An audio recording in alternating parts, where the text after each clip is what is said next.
Fala aí pessoal, tudo bem? Meu nome é Pitágoras. Eu vou apresentar o trabalho aí sobre radioterapia e laser terapia, a disciplina de Terapêutica Médica 2. Os integrantes aí do grupo é Beatriz, Gabriela Lohane, Luana e eu, Pitágoras. Para dar início aí, eu vou começar falando sobre a radioterapia, né? O que é a radioterapia? É um tratamento onde consiste da emissão de raios ionizantes. Aqui eu trouxe exemplo raio-x, que ele é utilizado para destruir ou impedir que tumores celulares cresçam e se multipliquem. O paciente não sente nada, e quando eu digo que não sente nada é quanto ao procedimento e não o tratamento completo, e não é possível ver os raios a olho nu. Aqui eu trouxe um vídeo ilustrativo mostrando como que é o procedimento, né? Você tem a emissão dos raios aí no paciente. Tem todo um aparato tecnológico que vai ser utilizado para essa situação.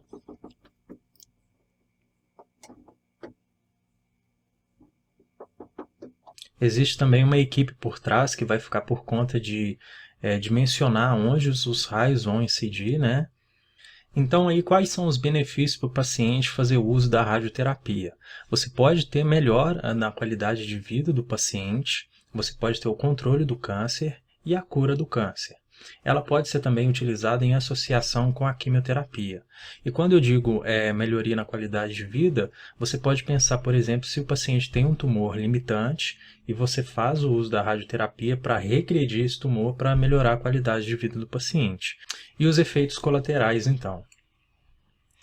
De efeitos colaterais, a gente tem na pele. Pode ter a vermelhidão da pele, o escurecimento e a descamação, quebra de pelos, quedas de pelos. Na cabeça e pescoço, você pode pensar no sistema nervoso central, então você tem uma radiação incidindo naquele lugar, então pode trazer danos aí neurológicos. No tórax, você pode ter mielite, fibrose pulmonar, pneumonias, enjoo, náusea.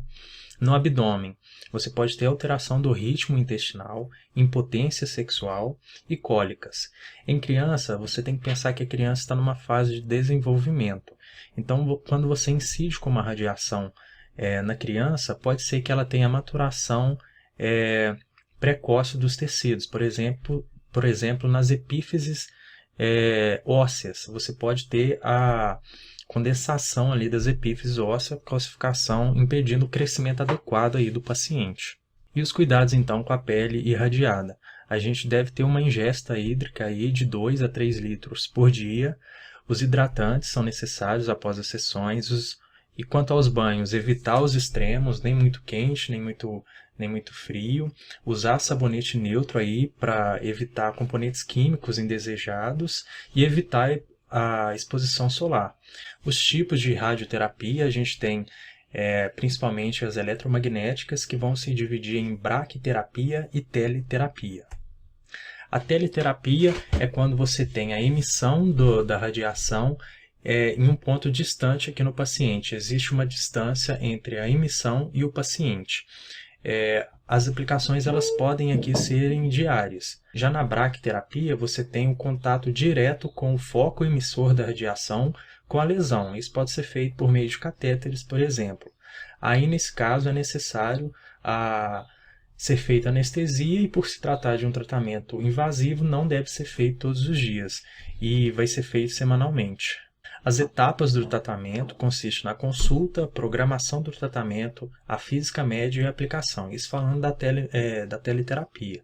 Na consulta vai ser feita a anamnese ali para ver qual vai ser o tratamento adequado, a programação do tratamento, se vai existir sinergismo de medicamento ou não. A física médica que fica por conta de calcular aí a precisão de onde vai agir a irradiação e a aplicação. O paciente deve ficar imóvel para evitar que a radiação incida em locais indesejados. E as etapas, então, da braquiterapia são um pouco diferentes da tele, porque aqui se trata de um procedimento invasivo.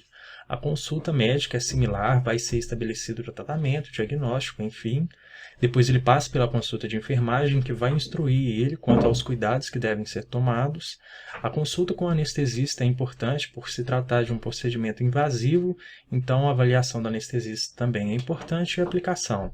É posicionado aí o aplicador onde vai ser o local da irradiação, e a irradiação é feita diretamente no local aí estabelecido previamente.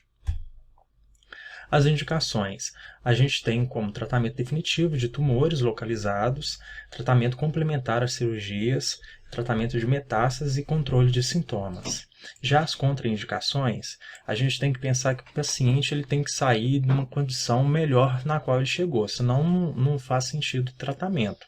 Então, se você tem complicações pulmonares, cardiovasculares que estão apresentando malefício para o paciente, pode ser uma contraindicação. E outra coisa também é que o paciente precisa comparecer fisicamente ao local onde vai ser realizado o procedimento. Então, se o paciente possui alguma limitação ao acesso ao local, já é considerado uma contraindicação. E a conclusão, então, que a gente tem da radioterapia. Cerca de 70% dos pacientes que têm diagnóstico de câncer vão passar, em algum momento do tratamento, pela radioterapia, e os estudos, apesar dos efeitos adversos, têm se mostrado que a radioterapia tem um bom resultado aí no controle, desde que usada adequadamente e seguido o protocolo corretamente também. Bom, agora eu vou falar então sobre a laser terapia, tá? Que consiste na emissão de radiação, também eletromagnética, sobre uma determinada área do corpo. O laser, diferente da radiação que visa a morte, a destruição celular, o laser aqui ele tem ação moduladora. Ele age modulando os metabólicos celulares, beleza? E os efeitos terapêuticos do laser, então? Ele tem estímulo à proliferação celular e diferenciação celular, neoformação tecidual, redução de edemas, maior regeneração celular, aumento da microcirculação local e da permeabilidade vascular. É claro que isso depende do laser a ser aplicado, a gente ressalta isso, que não é qualquer laser. É um laser que possui um comprimento de onda específico para determinado caso. Beleza? Os efeitos da laser terapia, então, nos tecidos. Como eu disse anteriormente, ela tem preferência por agir intracelular, preferencialmente nas mitocôndrias. Se aumenta ali a atividade da mitocôndria, aumenta o consumo e formação de ATP, aumenta as espécies reativas de oxigênio e aumenta o óxido nítrico. Esses mecanismos eles vão dizer sobre o metabolismo celular, nada mais é do que aumento do metabolismo celular.